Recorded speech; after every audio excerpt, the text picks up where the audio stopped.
Hi friends, welcome है आप सभी का। नमस्कार, जोहार। आज हम लोग बात करने वाले हैं SKMU Dumka zoology BSc zoology honours, ठीक है। सेमेस्टर 4 का नोट्स, मेजर पेपर 6, 7, 8 का नोट्स जानेंगे। बट उससे पहले हम लोग एक बार सिलेबस के ऊपर अपनी नज़र दौड़ाएंगे, ठीक है।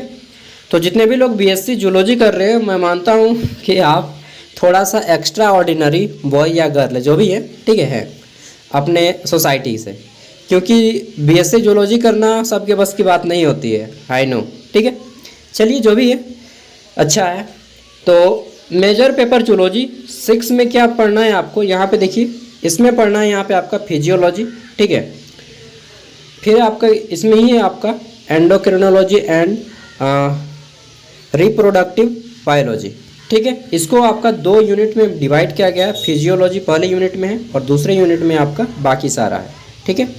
एंडोक्रिनोलॉजी एंड रिप्रोडक्टिव बायोलॉजी या रिप्रोडक्टिव सिस्टम भी इसको हम लोग बोलते हैं, ठीक है।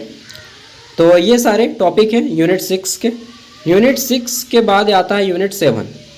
और यूनिट 7, एक मिनट यार, मैं अपना लैपटॉप ना थोड़ा सा अपडेट कर रहा हूँ, मेलिशियस वायरस वगैरह हटा रहा हूँ, ठीक है। तो बीच बीच में मुझे बैठ के यहीं पे काम करना होता है। तो यहाँ पे अगला हमारा है मेजर 7 में पढ़ना क्या है आपका, बायोकेमिस्ट्री टूल्स एंड टेक्निक्स, ठीक है। जिसमें यूनिट 1 में आपका बायोकेमिस्ट्री है, ओके, एंड यूनिट 2 में आपका टूल्स एंड टेक्निक्स है, ठीक है। ये हो गया। तो ये आपका मेजर पेपर 7 है। मेजर पेपर 8 में क्या पढ़ना है, तो मेजर पेपर 8 का टॉपिक बहुत बड़ा है, physiology, endocrinology and reproductive biology, ठीक है। इसके अलावा बायोकेमिस्ट्री टूल्स एंड टेक्निक्स, ठीक है। ये पूरा का पूरा प्रैक्टिकल पेपर है। मेजर पेपर 8 जो है मेजर पेपर 6 और 7 का प्रैक्टिकल पेपर है। यहाँ पे देखिए लिखा भी है प्रैक्टिकल, लिखा है ना, ठीक है। तो इसमें आपका पहला यूनिट में पढ़ना है फिजियोलॉजी के बारे में, दूसरा यूनिट में पढ़ना है आपको यूनिट 2 वाला, ठीक है। मेजर पेपर 6 का दोनों यूनिट पढ़ना है और मेजर पेपर 7 का भी दोनों यूनिट पढ़ना है। इसमें biochemistry and tools and techniques देख लिए ना। हाँ, इसको अगर आपने गौर किया होगा तो आपको मालूम पड़ा होगा। अब चलिए हम लोग इंपॉर्टेंट क्वेश्चन आंसर नोट्स करते हैं। देखिए, एक चीज़ ध्यान रखिए कि आप जूलॉजी ऑनर्स लिए तो आप, मुझे जहाँ तक मालूम है कि जूलॉजी ऑनर्स वाले बच्चे इंग्लिश में ही लिखते हैं, हिंदी में लिखने का फिर कोई फ़ायदा नहीं है। जूलॉजी क्या ही फिर मतलब BSc भी अगर आप हिंदी से करेंगे तो फिर कोई फ़ायदा नहीं है। फ़ायदा है मतलब आप उतना अच्छा गेन नहीं कर पाएंगे, ठीक है। चलिए, हालांकि मैं क्वेश्चन दोनों भाषाओं में दिया हूँ और मेजर पेपर 8 में पूरा का पूरा मेजर पेपर 6 और 7 दोनों का जितना भी क्वेश्चन है वो सारा का सारा मैं हिंदी इंग्लिश दोनों में आंसर कर दिया हूँ, ठीक है। चलिए दिखाता हूँ, आपको समझ में आ जाएगा। और जो लोग ऐप नहीं इंस्टॉल किए, ऐप इंस्टॉल कर लीजिएगा, ज्ञान सागर ऐप इस वीडियो का डिस्क्रिप्शन में मिल जाएगा। सारा का सारा ये PDF आपको वहीं उसी ऐप में मिलेगा, ठीक है। चलिए, तो देख लीजिए यहाँ पे सबसे पहले हमारा long answer type question with answer. तो पहला प्रश्न क्या है यहाँ पे फिजियोलॉजी से, देखिए क्वेश्चन आपका इंग्लिश जो है और हिंदी दोनों में है, ठीक है। आप इंग्लिश हिंदी दोनों में पढ़िए, आसानी से समझ पाएंगे। Describe the process of digestion of, digestion मतलब पाचन क्रिया, हर सभी को मालूम है, ठीक है। Carbohydrate, proteins and lipid in the human digestive system, how are this nutrient absorbed, ठीक है। तो यहाँ पे हमारा प्रश्न है हिंदी में, मानव तंत्र, मानव का जो पाचन तंत्र है, इसमें कार्बोहाइड्रेट, प्रोटीन, वसा के पाचन की प्रक्रिया के बारे में बताना है। तो आप सबको मालूम है कि जो पाचन प्रक्रिया है वो हमारा मुंह से शुरू होता है, ठीक है, सलाइवा से। तो वहाँ से आपको बताना है जो कि एकदम क्षुद्रांत्र की उसको मतलब एनाल तक बताना है, गुदा तक, ठीक है। छोटी आंत में सब जाके एकदम ख़त्म हो जाता है स्मॉल इंटेस्टाइन में, तो वो पूरा का पूरा यहाँ पे बताना है, ठीक है। और कहाँ पे कौन सा अम्ल, कौन सा एसिड सीक्रेट होता है वो भी बताना है, जो हमारे डाइजेस्टिव सिस्टम में हेल्प करता है, ठीक है। आगे देख लेते हैं। तो नेक्स्ट हमारा इसमें पूछा जा रहा है कि मानव में श्वसन की क्रिया, विधि एवं नियंत्रण को स्पष्ट कीजिए, साथ ही ऑक्सीजन एवं कार्बन डाइऑक्साइड के परिवहन का वर्णन कीजिए, ठीक है। इंग्लिश में explain mechanism and control of breathing, जो हमारा श्वास लेने की प्रक्रिया है, ब्रीदिंग, ठीक है, इन ह्यूमन, वो डिस्क्राइब करना है। Also describe the transport of oxygen and carbon dioxide. Okay, now our next question. मैं केवल क्वेश्चन यहाँ पे दिखा दे रहा हूँ, आंसर आपको यहीं पे मिल जाएगा, और आंसर को थोड़ा सा आप अपने ओर से बढ़ा के लिखिएगा। मैंने यहाँ पे शॉर्ट्स नोट्स दिया है आपको, शॉर्ट नोट्स को सिनॉप्स बोलते हैं, ठीक है। इसको आप लोग डिटेल में लिखिएगा, और इसी चीज़ को मेजर पेपर 8 में और डिटेल में अभी हम लोग जानेंगे। अगला प्रश्न है, स्तनधारी हृदय की संरचना समझाइए तथा मानव हृदय चक्र का वर्णन कीजिए। ईसीजी के संदर्भ में आपको ये सारी बातें बतानी है, यानी कि इलेक्ट्रोकार्डियोग्राम के बारे में। एक्सप्लेन द स्ट्रक्चर ऑफ क्या है, मेमेलियन हार्ट। मेमल मतलब होता है स्तनधारी, ठीक है, तो मेमेलियन मतलब स्तनधारी हृदय हार्ट, ठीक है। Describe the cardiac cycle with reference to ECG electrocardiogram. Okay, now next question देख लेते हैं, हमारा अगला प्रश्न। आप बोलिएगा खाली प्रश्न पढ़ते हैं भाई साहब, क्या करें भाई साहब। मैंने अपना यूजी जो है बीए से किया है, फिर भी आप लोगों को नोट्स दे रहा हूँ, ठीक है।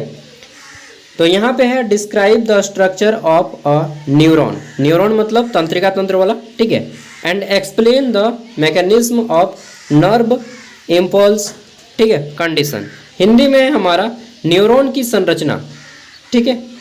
न्यूरॉन हमारे बॉडी के सबसे बड़ा क्या होता है, सेल्स है, ठीक है, और सबसे छोटा सेल क्या है, माइक्रोप्लाज्म। लेकिन इन ह्यूमन मेल बॉडी आपका हो जाएगा स्पर्म, ठीक है। चलिए, तो न्यूरॉन की संरचना का वर्णन कीजिए तथा तंत्रिका आवेग संरचना की प्रक्रिया स्पष्ट कीजिए। ओके, नेक्स्ट देख लेते हैं अगला प्रश्न। यहाँ पे है क्वेश्चन नंबर 5। ये सब आपका मेजर पेपर 6 का है, 8 को है मेजर पेपर 6 में इंपॉर्टेंट क्वेश्चन। गुर्दे की संरचना एवं कार्यों का वर्णन कीजिए। मूत्र निर्माण की प्रक्रिया स्पष्ट कीजिए। इंग्लिश में explain the structure and function of kidney. Kidney कैसे फंक्शन करता है, ठीक है, उसका स्ट्रक्चर क्या है, आपको डायग्राम में बताना है। Describe the mechanism of urine formation, ठीक है, तो आपको हमारा मूत्राशय का जो थैला है, ठीक है, वो ब्लैडर कितना mm का रहता है, वो सारी चीज़ें आपको बतानी है। और क्या भी बोलते हैं यार उसको, हाँ, यूरिन का colour, astro and pH value, ये सारी चीज़ें आपको डिस्क्राइब करनी है। मेल बॉडी में कितना बड़ा ब्लैडर रहता है, फीमेल बॉडी में कितना, ठीक है, ये सारी बातें आपको डिस्क्राइब करनी है। नेक्स्ट हमारा यूनिट 2।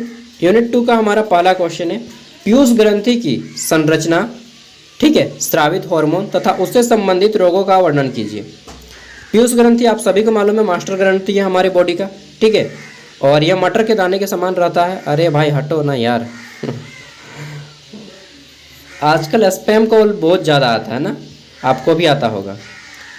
चलिए आगे देख लेते हैं नेक्स्ट क्वेश्चन। अगला है हमारा क्वेश्चन नंबर 7, और यहाँ से मैंने जो है ना क्वेश्चन को आपको थोड़ा सा देखना पड़ेगा, रेड नहीं किया है, ठीक है। तो क्वेश्चन है, explain the mechanism of action of peptide and steroid hormones, ठीक है। तो पेप्टाइड और स्टेरॉइड हार्मोन्स के बारे में पूछा गया। पेप्टाइड हार्मोन और स्टेरॉइड हार्मोन की क्रियाविधि स्पष्ट करना कि ये कैसे कैसे अपना फंक्शन करते हैं, कैसे कैसे अपना काम करते हैं, ठीक है।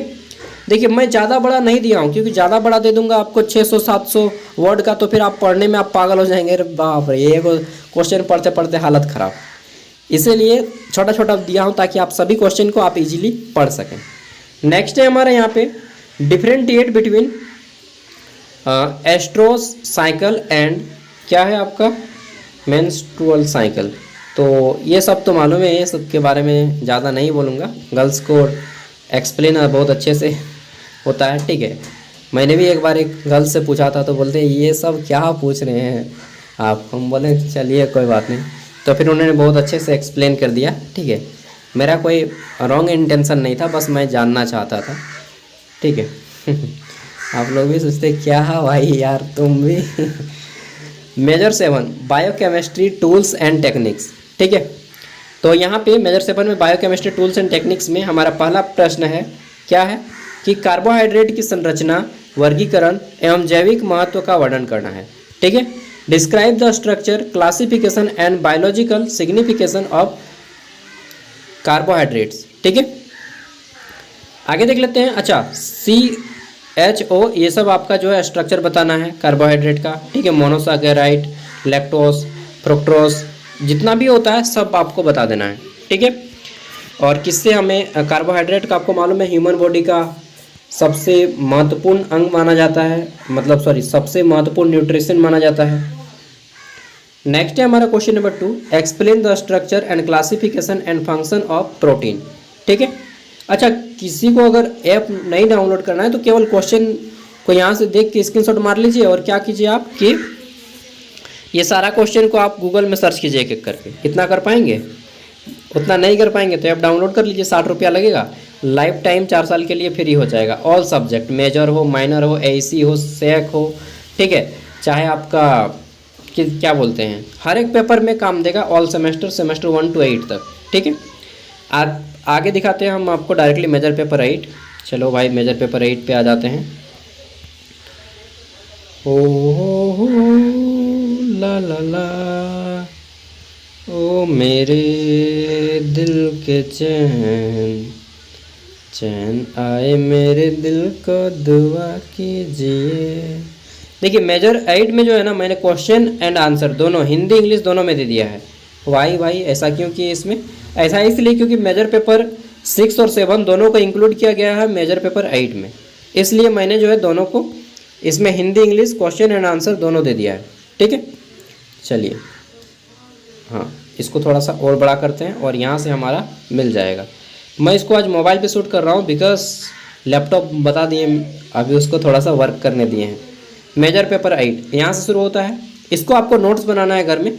फिजियोलॉजी, ठीक है, एंडोक्राइनोलॉजी एंड रिप्रोडक्टिव बायोलॉजी पूरा का पूरा मेजर पेपर 6 और मेजर पेपर 7 दोनों इसमें इंक्लूड है, ठीक है। तो मेजर पेपर 8 प्रैक्टिकल है आपका, इसको ध्यान रखिएगा, ठीक है।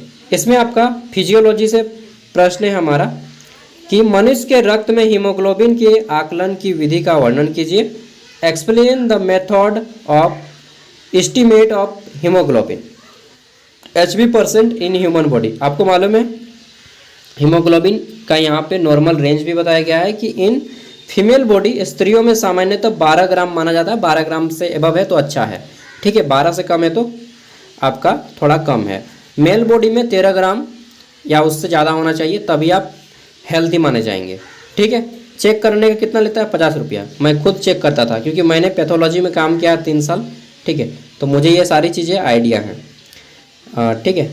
थोड़ा सा ब्लड लेते हैं हम लोग और फिर उसके बाद उसको चेक कर देते हैं कितना ग्राम रहता है वो, और 40 रुपया लगता ही है। और एक चीज़ मैं बताना चाहता हूँ, अगर आप गर्ल्स हैं तो ख़ास तौर पे आपको मालूम होगा, कोई भी 21 से पहले आप गर्ल्स मैरिज नहीं कीजिएगा। अगर बाय चांस मैरिज कर लेते हैं तो फैमिली प्लानिंग मत कीजिएगा। क्यों?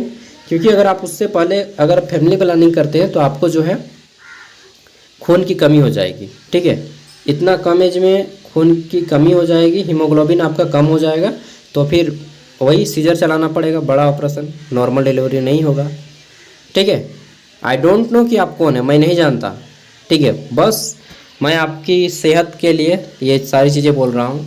जो भी हो, आप झारखंड के ही व्यक्ति हैं, ठीक है, इसलिए मैं बोल रहा हूँ कि जो भी है। एंड अगर जब आप प्रेगनेंसी में रहते हैं तब आपको प्रत्येक 3 मंथ में, ठीक है, आपका 9 मंथ का रहता है ना, ठीक है, 9 महीना, तो आपको प्रत्येक 3 महीना में हीमोग्लोबिन टेस्ट करवाना है, ठीक है। इस बात को ध्यान रखिएगा। और बहुत जो भी आप इन फ्यूचर हस्बैंड बनिएगा, अपने वाइफ को इतना ध्यान रखिएगा। अगला है हमारा RBC WBC गणना की विधि एवं महत्व का वर्णन बताना है। RBC एंड WBC का लाइफ टाइम भी बताना है कि 1 से 4 दिन और उसका 1 से 120 दिन RBC का, और WBC का 1 से 4 दिन। तीसरा प्रश्न है हमारा पिट्यूटरी एंड अधिवृक्क ग्रंथि की उत्तक संरचना पर टिप्पणी कीजिए। Right a note on histology, ठीक है, of pituitary and adrenal glands, ठीक है। हिंदी इंग्लिश दोनों में दे दिया गया ताकि आपको आसानी हो। और बाकी जितना भी पेपर है आपका माइनर पेपर 2B में क्या है वो बता दीजिएगा कमेंट में। अगला प्रश्न है हमारा कार्बोहाइड्रेट, प्रोटीन एवं वसा के जैव रासायनिक परीक्षणों का वर्णन करना है। Explain the biochemical test for carbohydrates, protein and lipids, ठीक है।